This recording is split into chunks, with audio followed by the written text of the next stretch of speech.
People come and go so quickly here. Follow the yellow brick road. So what is color in film? Color in film is the use of a wide range of colors other than just black and white. Color is used in many ways in films, such as providing hidden information. It could also add a layer of symbolism or to set a specific tone. However, color in film didn't always exist, as they did not have the technology to do anything other than black and white. And today, we'll be talking about it. This is color in film.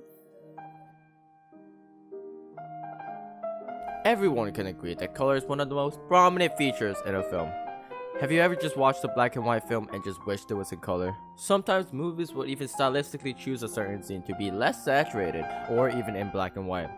Nowadays, everyone got so used to color, it feels like it has no representation to anything, thus making it even weirder to watch black and white movies in this generation. Today's technology makes it so easy to record in color, or even black and white, that these cameras are getting smaller and more compact. For example, the ARRI cameras are the most popular of the film cameras, and it's been used about 80% of Oscar-nominated movies in 2018.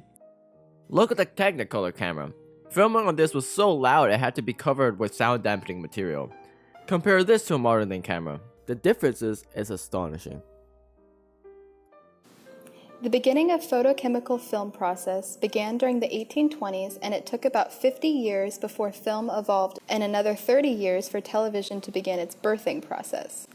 Originally, films were made using light and shadows and seen in black and white. This can be seen in such classics as Citizen Kane, Psycho, Casablanca, or Dr. Strangelove. Not until 1912 was the first color motion picture released, and in 1935, the perfected 3-strip Technicolor process was introduced into the film world. However, the process was often long and very costly, seen to work best for musicals, comedies, big and spectacular films. For example, Gone with the Wind or other special projects such as the animated films of Walt Disney.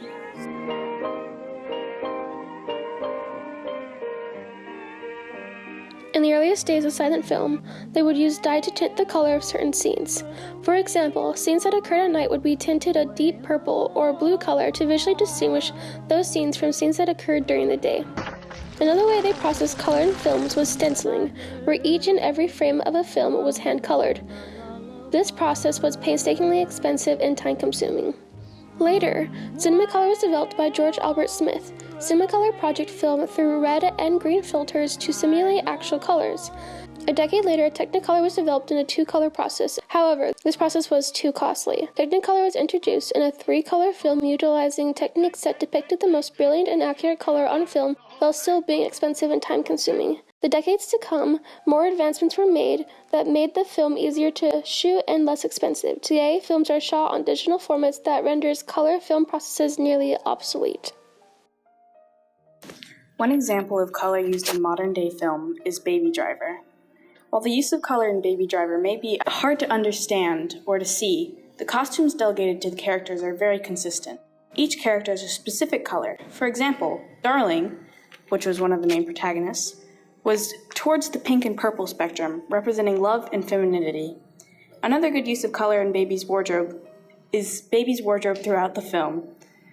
He starts by wearing a white shirt and black jackets layered over. But towards the end of the film, the black garments start coming off, showing us Baby's resistance to the crime of life he was buried in. The ending scene of the movie is Baby dressed in all white, showing us that he was finally free of his criminal ways, reunited with the main love interest, Deborah.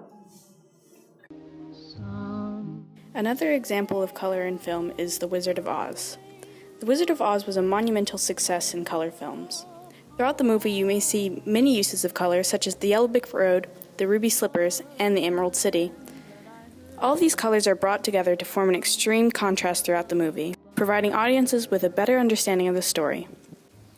Imagine in a black and white movie, an actor saying ruby red slippers and simply seeing the sparkle of the shoe, not fully understanding the monument of them. The push of Technicolor in such a color-based story was the key element to bring such a classic story onto the big screen. The Wizard of Oz was a monumental success in color films. Rubbish! You have no power here. Be gone before somebody drops a house on you too.